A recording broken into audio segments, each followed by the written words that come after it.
play in the NHL, play under those big bright lights. I wanna play in the NHL and dance with the ghosts tonight. Hey everyone, welcome back. Happy 2025. I'm Tyler, that's Chris.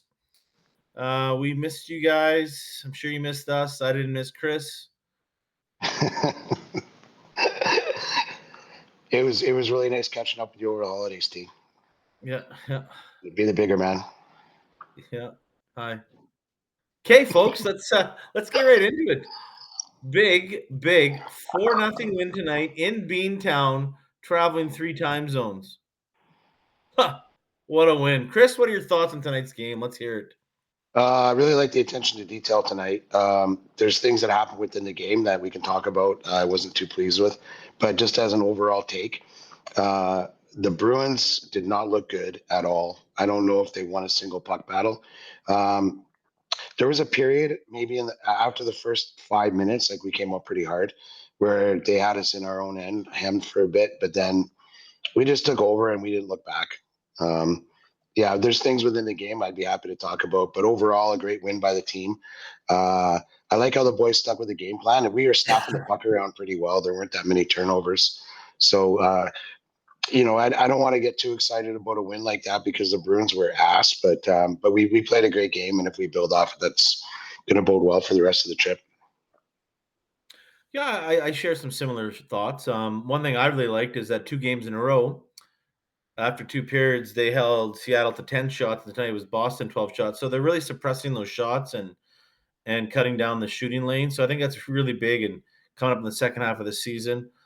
I think there was about a 7-minute stretch in the third period where Skinner faced a flurry in the third period. Yeah, there's a 7-minute stretch from about the 13-minute mark to the 6-minute mark.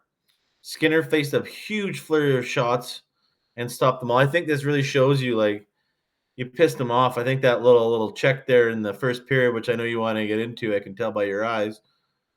After that shot there, I mean, now he had to share a shutout with Calvin Pickard tonight.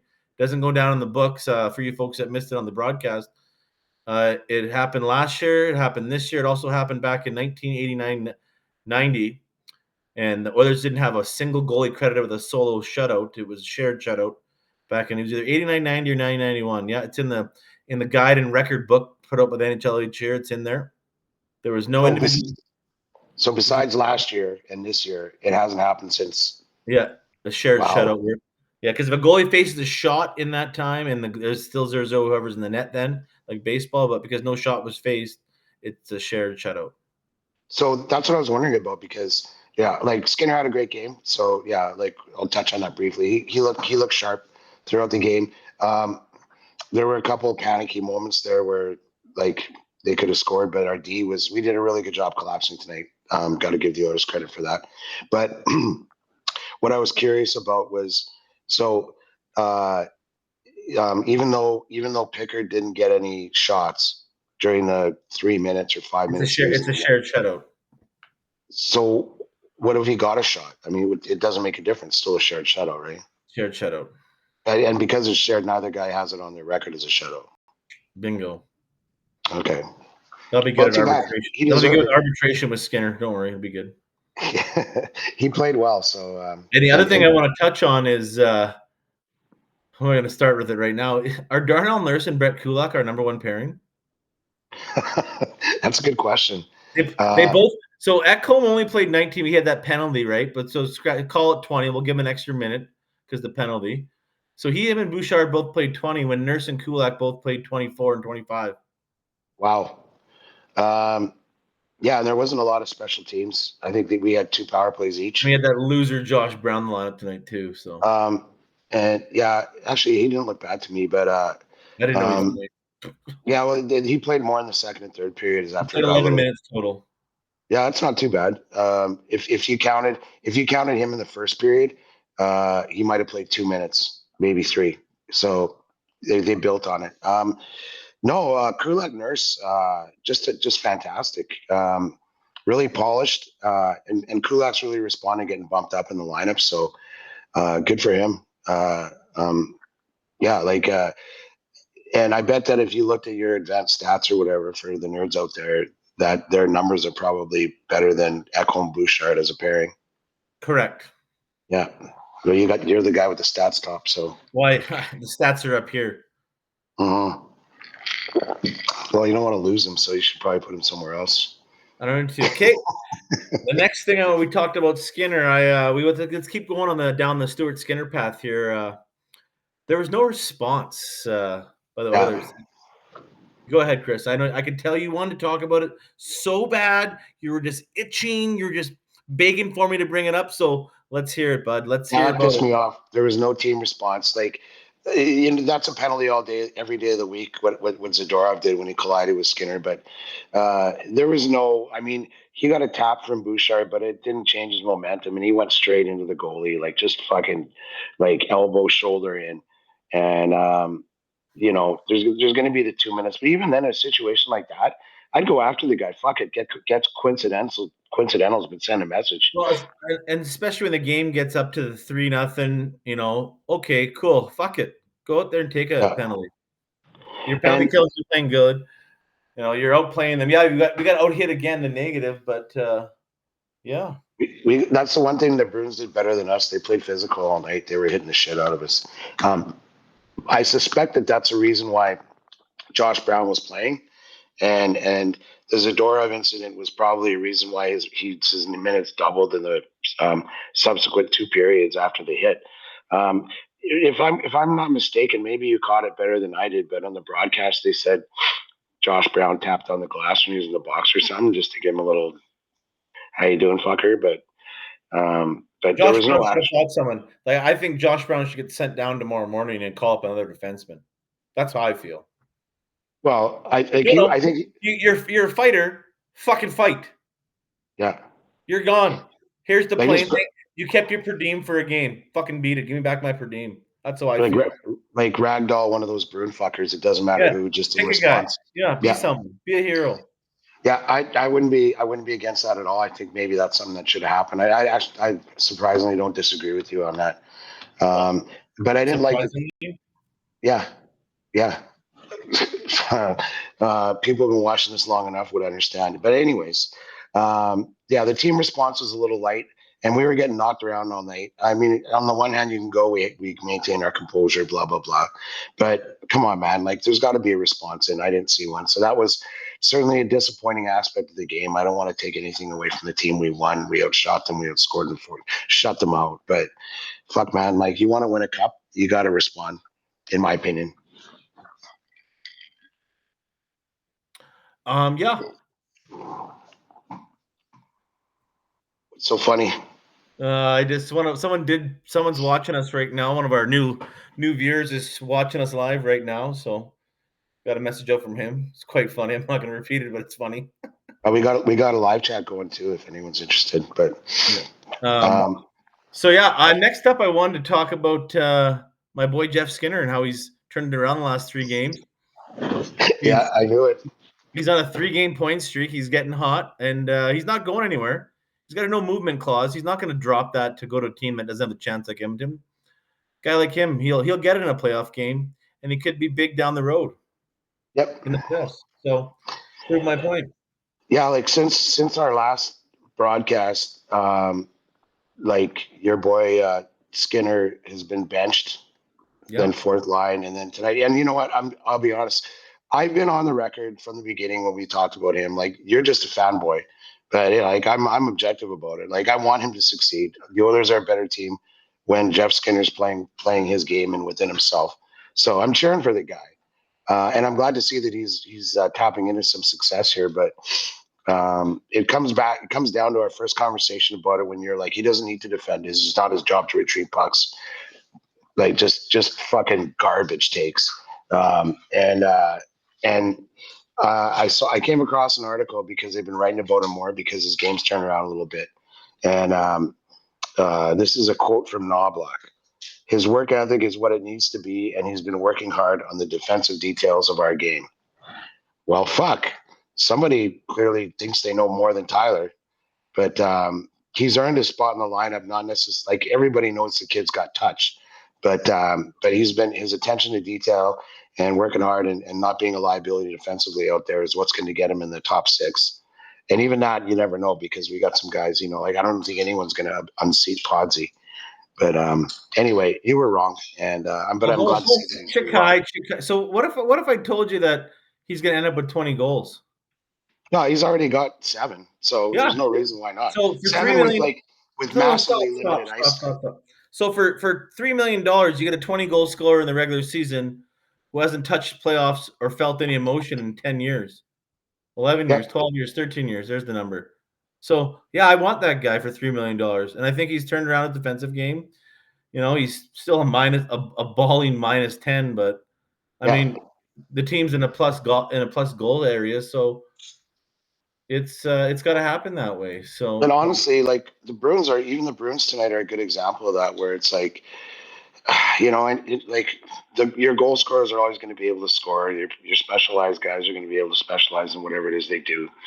But it's the attention to detail to the structure of the game that the coach wants the team to play that's going to determine where a guy slots in the lineup with the skill set that he has. And like the Bruins as a team, like on paper, aren't much different than the Bruins of, like, say, 2 years ago. It's just that their attention to detail and their ability to play or their willingness to maintain consistency in playing their structured game. If that falls sideways, and everything goes to shit. And sometimes it takes guys to catch on to that. Knobloch's a good coach. I don't know if Skinner's played throughout his career in teams that were really structurally sound. So sometimes it might take a guy a while to come around. And I hope that's the case here. And, like, to your point, Tyler, we're talking 7 goals in roughly half a season. And this is a guy who's not playing more than, say, 12 or 13 minutes a night and no special teams time. So if you want to talk, he hasn't been on a heater yet. So I know. I'm just saying, 3 million, whatever. Like, that's an asset right there. 7 points from your bottom 4, or sorry, your 4th line or your 3rd line player. 7 goals, 14 points, 15 now, I think. 14, that's really good. 15. You don't want to be paying that 3rd or 4th liner $3 million, but I think we're gonna see a lot more out of Skinner in the next half of the season for sure. And the other guy I want to touch on is on that line tonight was Adam Henrique. He had 2 goals tonight, brings his season total to 5. Yep. He's been around a 20-goal scorer in the past 10 years, except for 1 year where he only played 45 games in the COVID shortened year. He had 12 and 45, but other than that, he's been a plus 20-goal scorer. Do you think tonight, and maybe him and Skinner finding a little chemistry, is going to continue Adam Henrique to be hot the rest of the year? I sure hope so. Yeah, I sure hope so. And that was a really nice dish Skinner gave him for his 2nd goal. And I didn't mind that line with Hyman. I don't know if I think that whether you have Hyman there on that third line with Skinner and Henrique or Brown, I'm not sure it makes much of a difference. I could be wrong. But on that line there, I think it makes a bigger difference on the first line, whether it's Brown or Hyman. I think Brown right now is a little more in the corners than Hyman is with that broken nose still healing up. I think it makes a difference. And the other flip side of that is Hyman has a little more chemistry with McDavid. So he's not producing the third line, but then Henrique and Skinner produce, and Brown can produce either way. So what do you want, right? It's just Hyman that the one's going to struggle here. I mean, is it a bad thing? He doesn't produce for the next little while, and someone gets hurt going to the Four Nations. He doesn't go. Perfect. He can rest up even more. So, yep. Four Nations is only like a month away now, huh? Or like 5 weeks. That. Yeah, 4.5 weeks. You betcha. It's getting close. Yeah, no. I particularly like that third line. Nobody was a liability, and it was nice to see Rico get some much needed goals to pad his stats. Yeah, like I think that his game hit the floor against, what was it, LA, and he's been much better since. Too much turkey. Yeah, no, I think the last 2 games have been great. I mean, we're on a 4-game heater again. I mean, it's nothing you can ask come out of a layoff, like a break. They had the longest break in the NHL, right? Yep. I don't know if you knew that or not, but I did. Oh, you did? Yes. You don't know much, so I always worry about you. Another thing that happened in the game, I was curious what you thought is Draisaitl stalls at 14 game point streak. Oh, good. McDavid lost his, so good. Yeah, Start a new one. McDavid finally got off the schneid. So start a new one. McDavid Yeah. started a new one tonight. Start a new one. Let's go. Stay hot, boys. Yeah. Get on the ice. Arvidsson got that empty netter, Draisaitl beside him. Yep. But guess what? They missed about a minute before that on an empty net twice. Yeah. Yeah. Get the fucking goal, end it. Keep the shutout for your goalie. You don't even make a pass and have a turnover there. You're just a fanboy now. You sound like a little fanboy for Drive. Oh, he didn't get 15 games. I'm Chris Moody, fanboy. Yeah, no, it's all good.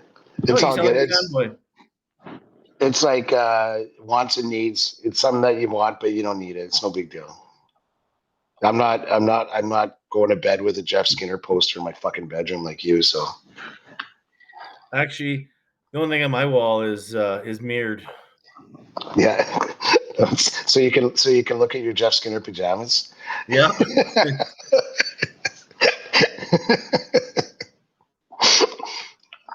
Yeah, it looks like he's wearing 35 in the mirror. Like, anyways, so I just want to get back to this Josh Brown thing. I didn't know he's in the lineup until I didn't even know. Like, I did not notice him out there at all. And like, I was doing some work stuff too earlier tonight during the game. But I didn't know he's out there. Now the fact, like, I'm just blown away still that he didn't give any kind of retribution on the Boston Bruins or Ryan Skinner. Like, that's your fucking job, man. Like, this year he's played, I don't know, I'm gonna go right now into how many games, but I think it's 3 games. Yeah, maybe 4. But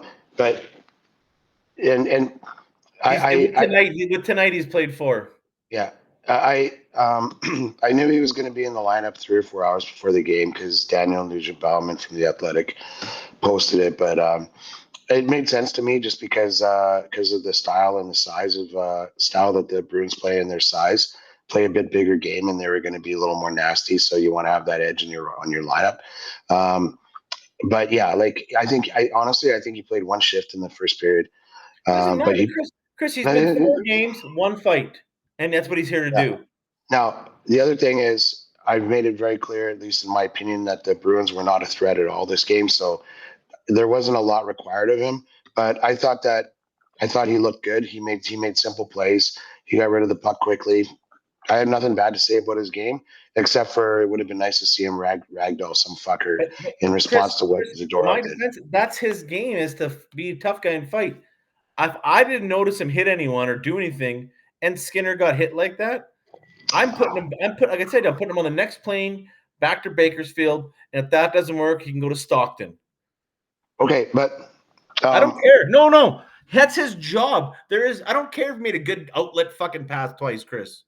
His job is to fight. You looked at all the videos I saw all summer after we signed him was he can't skate or play defense, but he can fight. Well, I tell you what, Vinny Diarnay would have fought if he was on this team still. Yeah, so like you can't check at least $1. You keep that for free. Well, like I said, I mentioned it earlier. I don't know if you caught it, but on the broadcast they mentioned that he went and tapped on the glass or something for Zadorov. Oof, good. I'll tap on the glass on the other side of the glass. I'll buy a ticket down there. I'm doing the same thing as him. But I'm not making $1 million. He wasn't on the ice when the infraction occurred, so it had to be. Get on the ice. Yeah. Like in the second or third period. Find someone. Take an instigator penalty. You're being overpaid right now as is for 3 years. Speaking of fights, that was kind of a clever thing that Perry did, and we got a goal on the ensuing power play. Yeah. Yeah, I thought that looked good, and that was a really smart veteran play that Perry made.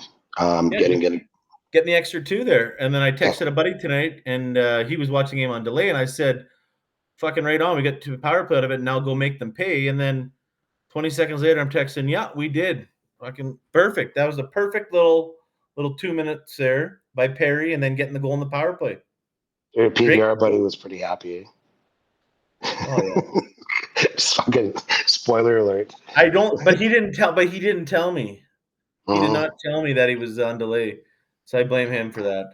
I actually, unless I know a guy's watching like live or whatever, I don't even, or if I'm watching on delay and I get a text, I don't even look, just in case. It's called self-control, and I'm glad you have some because you sure don't when it comes to food, it looks like. Yeah, it's pretty fucking funny. But you got how many skip guys are driving to your house after the broadcast? At least two. Yeah, both of whom you know on a first name basis. Shut the fuck up. You got the oven preheated for like fucking 2 pies and some pasta. Just fucking yeah. Let me know when you want me to list your glass house. Oh. Okay, folks, let's get into it now, Chris. Let's talk Hockey Canada and the World Juniors and what happened there. Let's hear your Yeah, take because I'm sure it's pretty good. it was very very disappointing. But that team, the team had like, I mean, it was okay. Bottom line, it was a very poorly constructed team. And for all that you can say about the fact that we, with the exception of a couple players, we weren't much of an offensive threat, which is very much true. Um, Man, did we look like ass against the U.S. on New Year's Eve? We looked like total shit again. Like I watched the first period of that game, and I'm like, we're gonna lose this hockey game. I didn't even have to watch the rest. I mean, the Oilers are playing too, so like I was gonna watch the Canada game in between periods, but I'm like, I don't even want to. Like we were just so ridiculously outpaid, and I'm talking about attention to detail. I'm talking about systems play.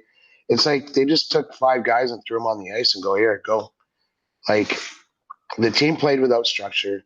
Um, Say what you want about their 5-on-5 or whatever, but we didn't score. It didn't make a difference. And like, I mean, fuck me. Dave Cameron, like, didn't he coach in Salt Lake or something like 15 years ago? Like, what the fuck's up with that? Like, you've been a junior coach that long. Like, you haven't been moved up to the NHL or like fucking taken an AC job somewhere. Like, maybe you ought to fucking look at I'm just going who's to stop coaching you the team. before you chirp Dave Cameron's record. I'll just help you chirp it a little more accurately. Dave Cameron's been a coach in 4 different leagues: the OHL, the AHL, the NHL. He's an assistant coach and a head coach, and he also coached in a defunct league. He's never won a championship except for the World Juniors in 2004 on a semi-stacked team. The guy's never won anything. He's 66 years old. He's out of touch. He ran a non-mandatory 3-week camp and they cut all the players early, tired those players out, and then during it, when they're actually playing real live games, he's canceling morning skates and practices whenever their team is practicing. You want to know why Latvia beat them? Because Latvia actually practiced and played. Secondly, they only took 3 of the top 20 scorers available to them in the CHL. The first 12 goal scorers were all different. You want to know why they didn't win? Because they didn't have a stud. No, like it's true. Every year Canada's got at least 1 or 2 studs. They had McKenna, but for the first 4 games, they're running him out there on second unit PP, second line. That guy's your best scorer. You want to get some offense? You put that guy on the ice on the first line. You get him out there more. You get him the extra minutes. He'll create chances as he did in a few games.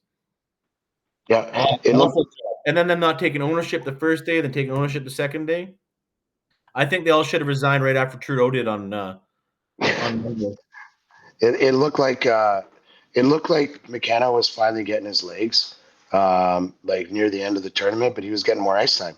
The other thing is, and he looked like a boy playing with men. Like he's a little fella, and I'm not talking about necessarily height, but he's not carrying a lot of weight, that kid, but he looked good, and we could have used 2 or 3 more of him.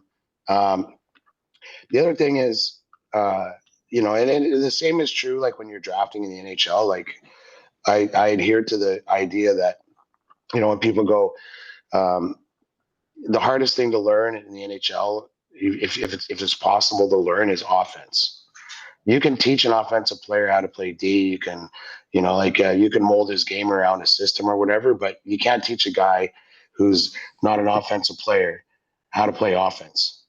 And that's very true. So like, yeah, you might have a guy who's maybe he's not playing third line, or maybe he's not bigger, or maybe he's not what they call truculent or whatever, and he's playing second line or whatever. maybe rethink that guy on your team, and maybe get a guy who's playing first line minutes with a pretty good junior team, and say, yeah, you're playing third line for us, and prove us wrong. That's a lot easier to do than to turn these Coke machines into fucking first liners and goal scorers. And I mean, that whole philosophy is just fucking retarded, ridiculous. And why they even adopt it, don't like fuck. It's beyond me.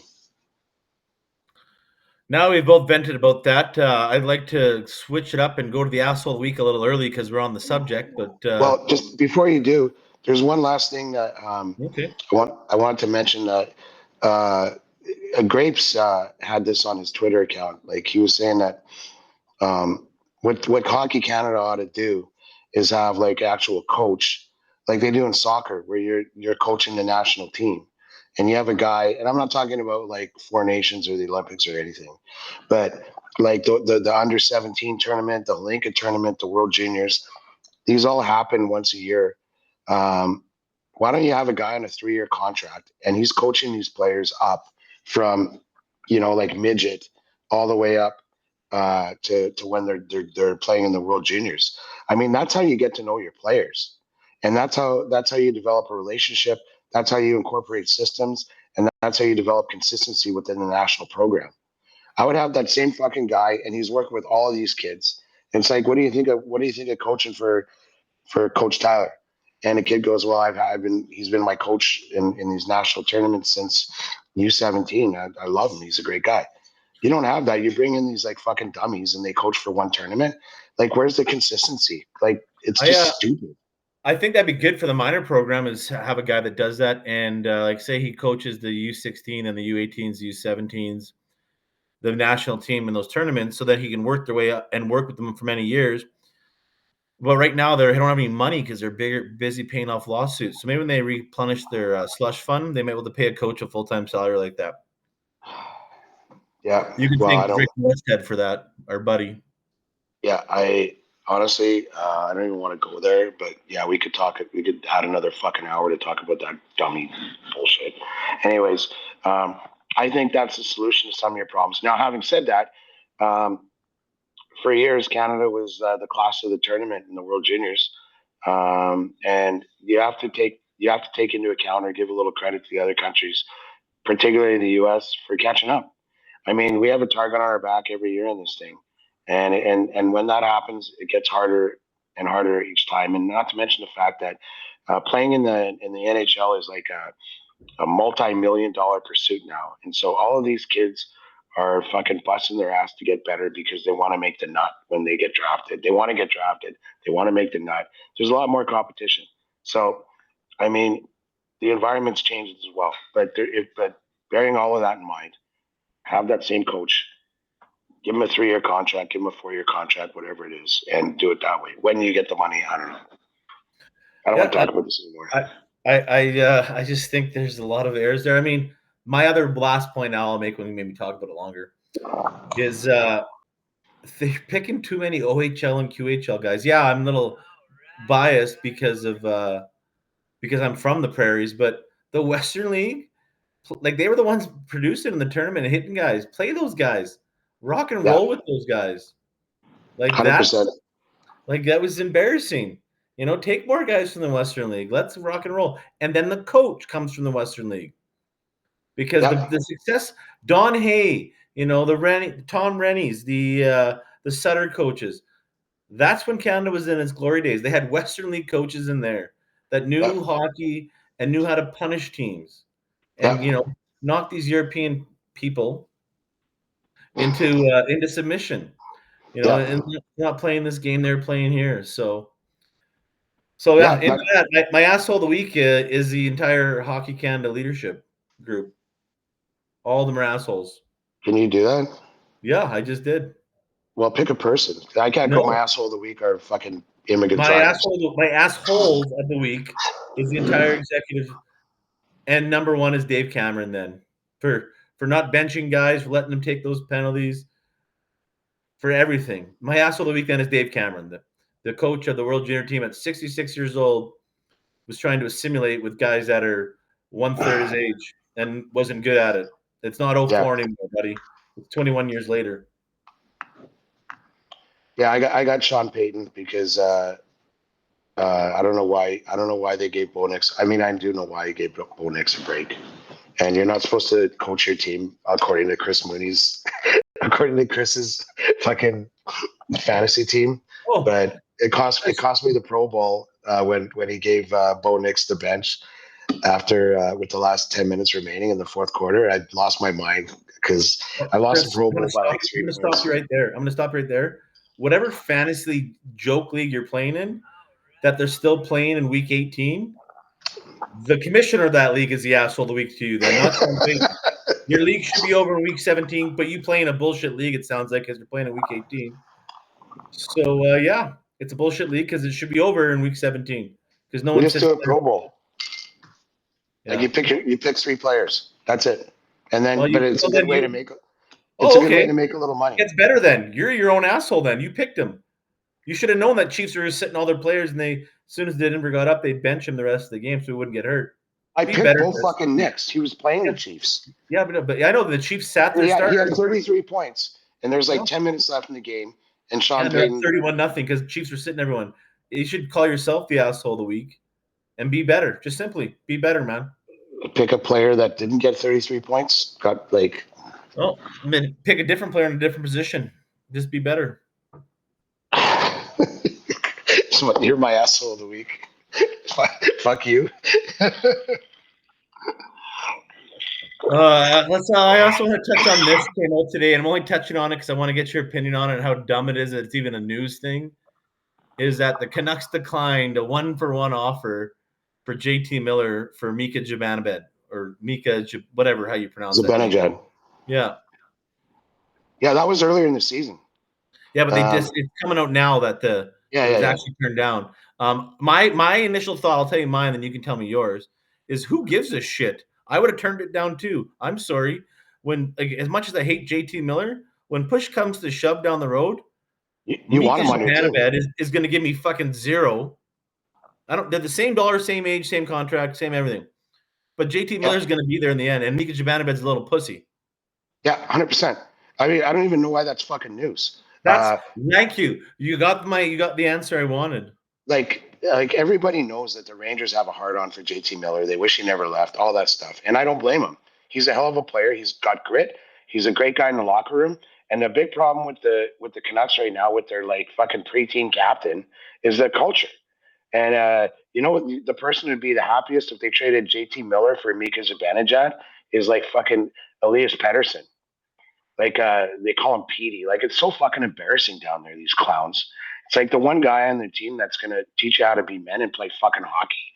You trade him for a powder puff like Zibanejad, who's going to do better for you in the playoffs? And who's going to fucking help destroy your culture even more? Well, Zibanejad and Petey can fucking hang out in bunk beds like the Sedins used to, as far as I'm concerned. But it would, like, talk about gassing your team. Like, fuck. Never in a million years does anybody in their right mind make that trade. Yeah, I'm glad for once you actually have a right opinion about something. Like, agreeing with you is not usually the right opinion. It's usually means a person has their head up their ass. So you might want to rethink that perspective, pal. Like, okay, well, we'll leave you at that. Next thing. Order your fucking skip the dishes and slide into your fucking Jeff Skinner PJs and like. When I'm done this, when my food gets here, trust me, I'll be saying bye pretty quick. I haven't eaten dinner yet. It's been a long day.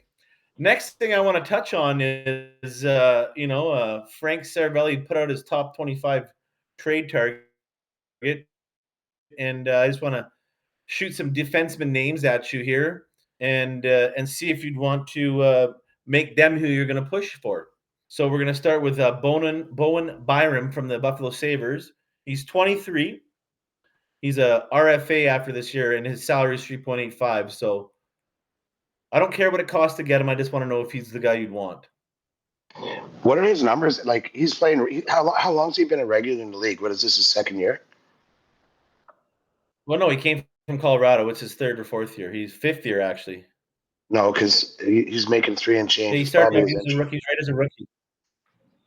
Yeah, it's his entry level. No, it's his 3.85. It's not entry level. No, it's not. It's his second contract, Chris.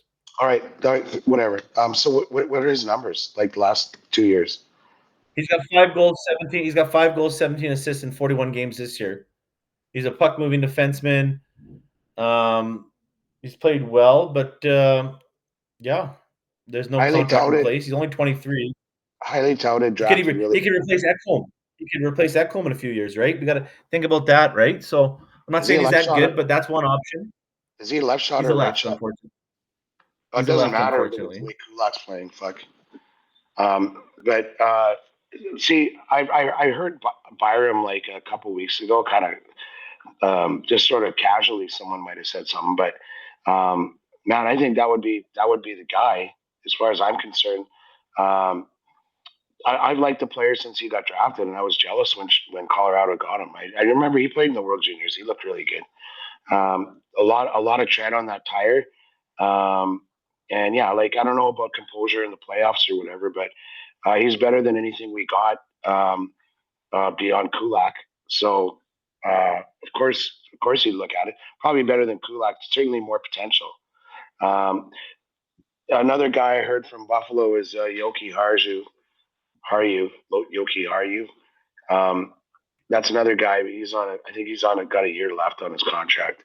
He's not even on the board. He's not even on Frank's board, so that means his name hasn't been out there. Also, I he's just feel actually that way. yeah, he's 25. He's a little tread on the tire too, um, but he's also ridden Pine already this year. So who the fuck knows? He's got more experience. One thing I will say though, because I was talking about this with Kieran, um, is yeah, we're gonna eventually like come to deadline have the room, the cap room, to accommodate guys and all that stuff. But like, what the fuck do we have in terms of assets? Like everyone talks about Marcus Pedersen in Pittsburgh. If there's a player on the market and there's more than a couple teams, including us, competing for him, we don't have a first round draft pick this year. You don't want to trade Savoy. We just got Sam O'Reilly for a first round pick in the summer. I mean, fuck, man, we're not going to be able to compete with any of these teams in terms of assets. What are you going to offer for Bowen Byron? So, Chris, here's my question to you. Would you trade a 2026 first rounder and say, I don't care if it is Matt Savoy or Sam O'Reilly to guarantee yourself a Stanley Cup? Yeah, well, most guys will say yes, and not including me. So, I don't want to hear there's no asset talk. Yeah, The NFL's team, the LA Rams, traded all their picks, and then the year they went all in and traded the next 3 years picks, they won. They've still been a playoff team. They're back in playoffs this year, but they went all in and traded way more picks than I thought they should have. But they won that year. You know, they got Odell Beckham late, and that was where they acquired Von Miller. They went all in. yeah. So Was that they that want was to go all in. the Go previous all summer? in. That was Goff for Stafford, right? No, that was the year I was after. That was the year previous summer. Yes, correct. They Yeah, traded their picks away to get Stafford as well. So go all in, right? I don't yeah, care what they trade first round picks 4 years down the road. yeah. Like they say, glory lasts forever.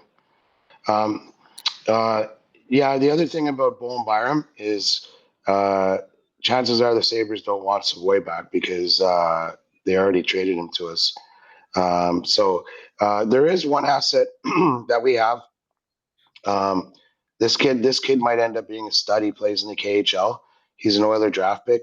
He becomes a free agent in the KHL in the spring. Um, I can't remember his name. I'll Matvey get it for you. something. Just keep talking. Yeah, Keep talking about the player. I'll get you the name. yeah. So like he's a big winger in the K, and he's scoring. They don't count second assists in the KHL in their stats. But if you included second assists, he'd be like at a point a game in a men's league. We drafted him about 3 years ago. He's a Russian kid. I don't want to get ahead of myself and say he's like Panarin or Mitch Gov or Kirill the Thrill or I have anything. his name here, Chris, for you, buddy. His name is Maxim Berezkin. Berezkin, yeah, yeah, Yeah, he's a 23-year-old winger playing for the Lokomotiv Yaroslavl of the KHL. yeah. There's going to be some interest in that kid, and that's an asset that we might have to give up. Problem is, So good.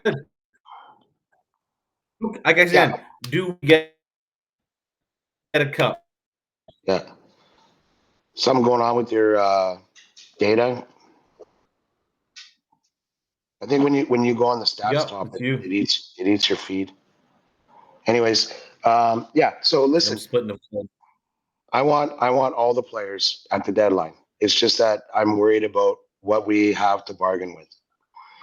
And then, like, what Warren Body off the roster are we going to give up? Because you might have to just to make room. Um, maybe you trade Emerson. Not that anyone wants to. We like the kid.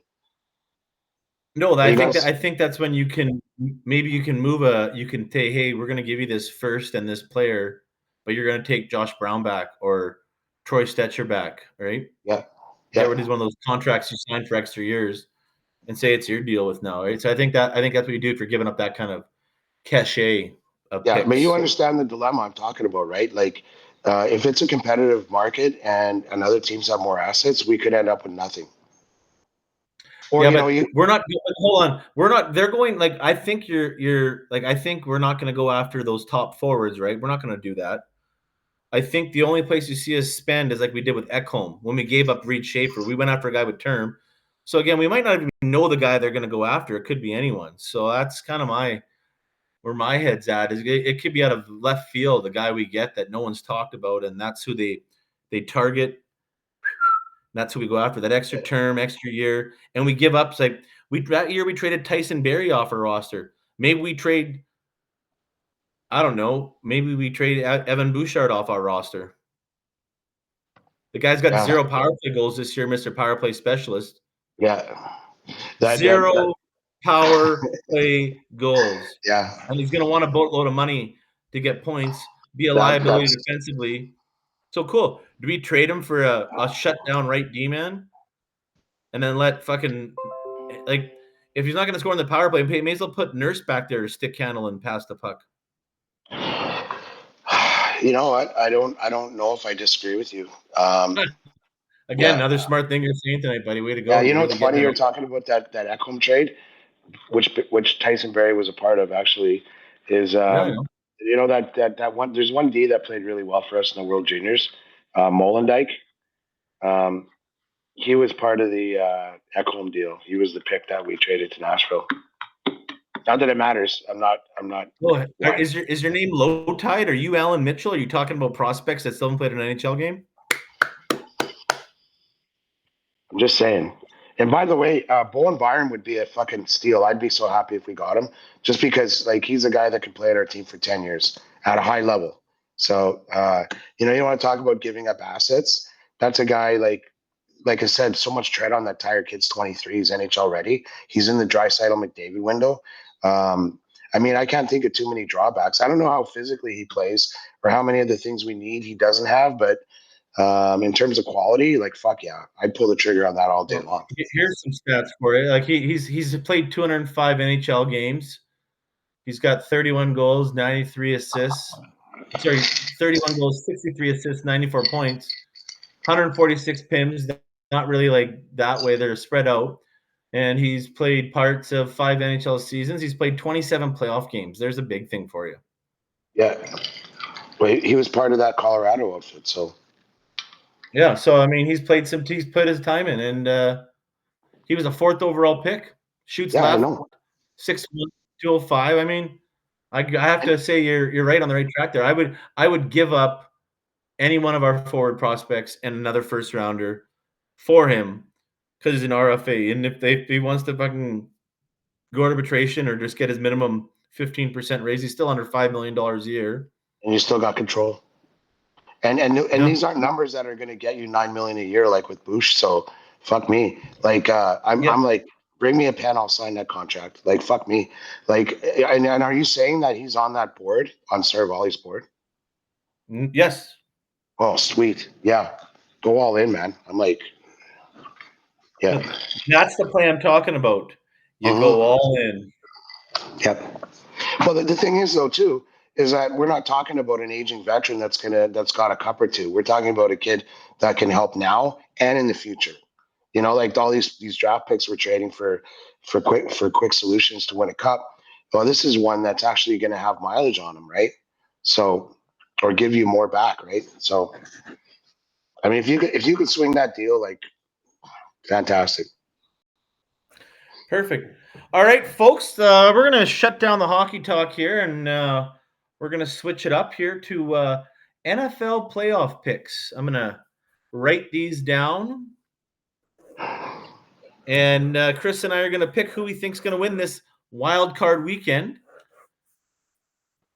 All right, Chris, they should be all pretty similar to us. Both of us should have the same teams, and I think we'll be okay there. So we'll start off. Probably not.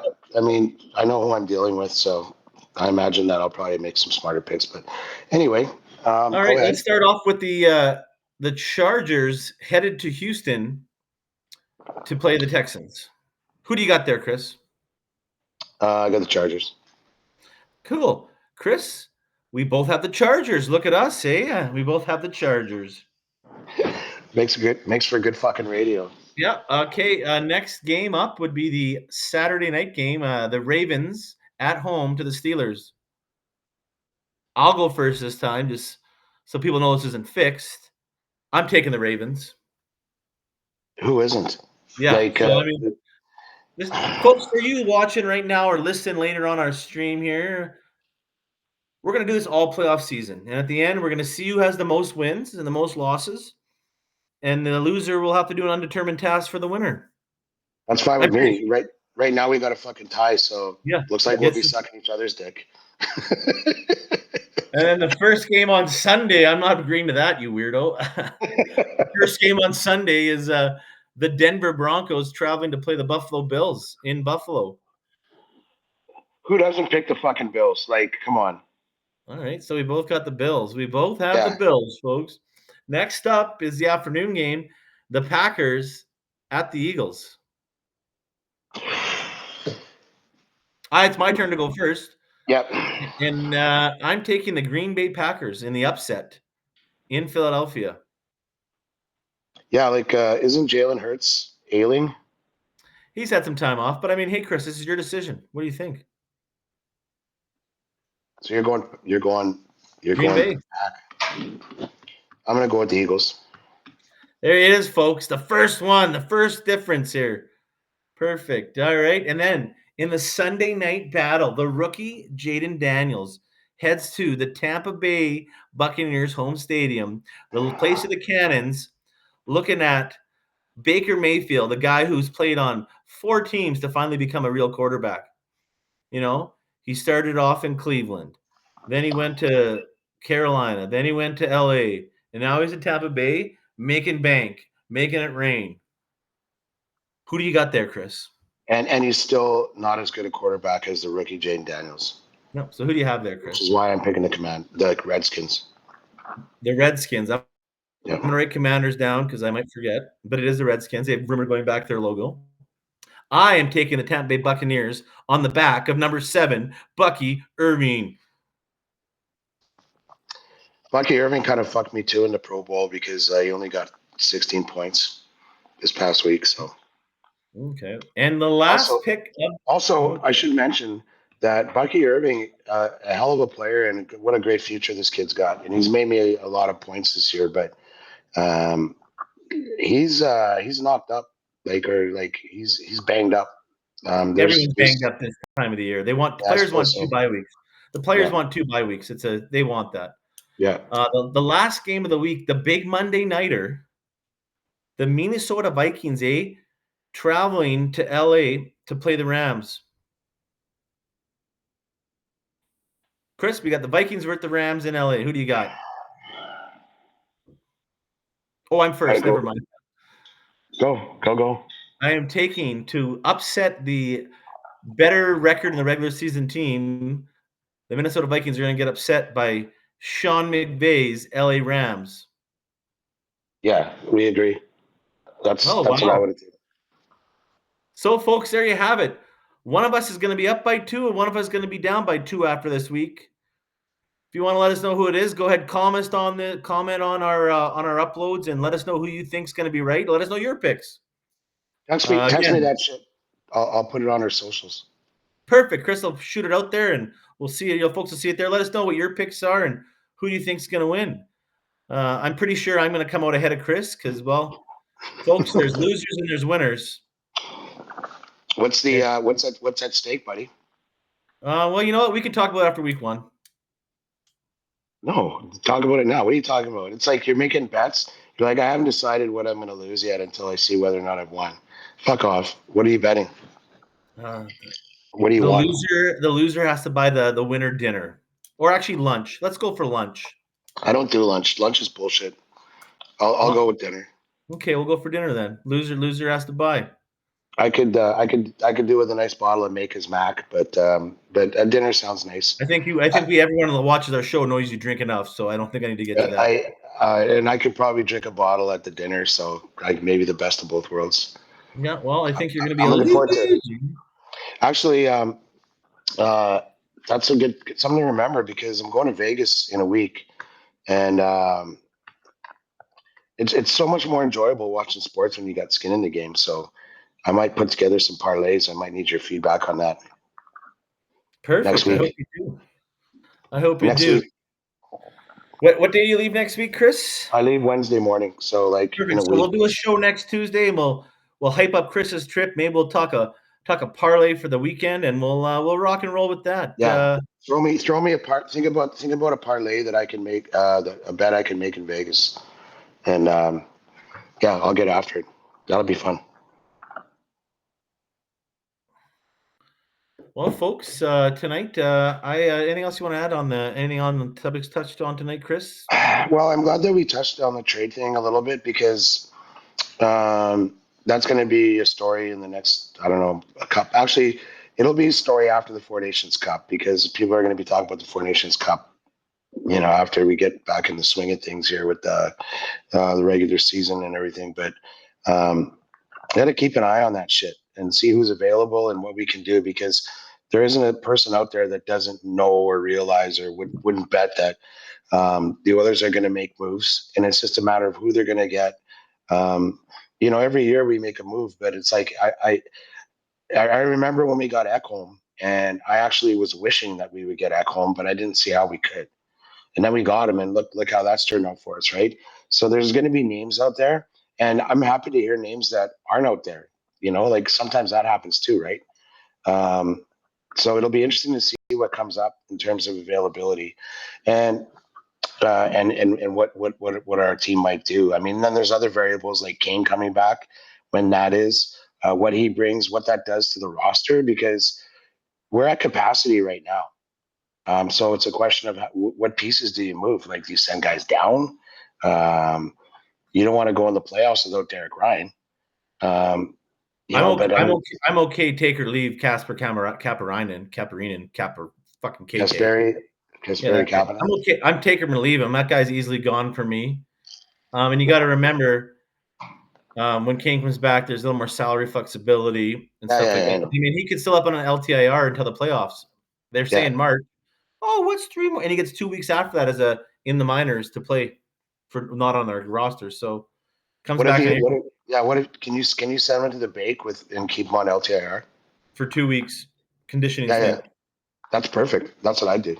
So I mean, we could end up having upwards of $14, $15 million in space based on my math, but it could be way lower, like 9 or 10. My math is a little off right now. I'm turning my work brain off and my beat up Chris's intelligence brain on. There's like a light bulb and you're like this. Like, fuck off. The other thing is, what's it going to take to knock Podkolzin off Draisaitl's wing? I fucking love that kid, by the way. If he doesn't hit it all of a sudden, if he stops hitting all of a sudden, I think he's gone. That's not going to happen. And the other thing is, Draisaitl's having like almost a career year right now, and I think if you asked him, he'd probably say that Podkolzin has a little to do with it. I mean, he's so good at everything but fucking scoring, and it's like I sure hope that piece comes along for this kid. You don't get drafted 10th overall without nice hands, so I don't know, man. Like, I'm cheering like hell for him anyway. So the last little quick subject here before we see you guys next week. I want to do something a little fun here, Chris. I'll just read. So In the East right now, the last wild card spot in last place is only 7 points apart. So between the first wild card and the last? The second wild card and the last place in the division. So Buffalo's in 10th in the wild card rankings, and Columbus is in the last wild card spot. But in that mix, we have Columbus, Pittsburgh, Ottawa, Montreal, Detroit, Philadelphia, New York, and Buffalo. Sorry, my food's here. Just timed it perfectly, eh? Yeah. So You're on Columbus, first name Pittsburgh, basis Ottawa. with your fucking career. So Columbus, the picture, she looks pretty good. Columbus, Pittsburgh, Ottawa, Montreal, Detroit, Philly, New York, and Buffalo. Who makes it? So all those teams are separated by 7 points. Yeah, and for that, so pick who makes it. Okay, sorry, go through that again. Columbus, Pittsburgh, Ottawa, Montreal, Detroit, Philadelphia, New York, and Buffalo.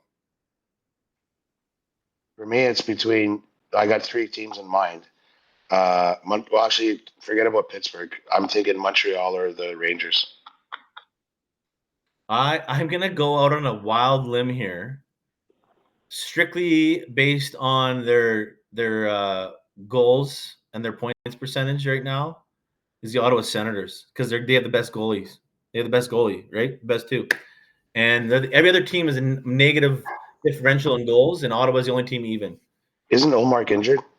Yeah, but exactly. He's got to come back eventually. So, and they've been underperforming. So now's the time for them to do that. And that's I think I like them better than my Montreal pick. Of course you do. Because Montreal's fuck off. Montreal's hot right now, but I don't think they can sustain it. They're a young team.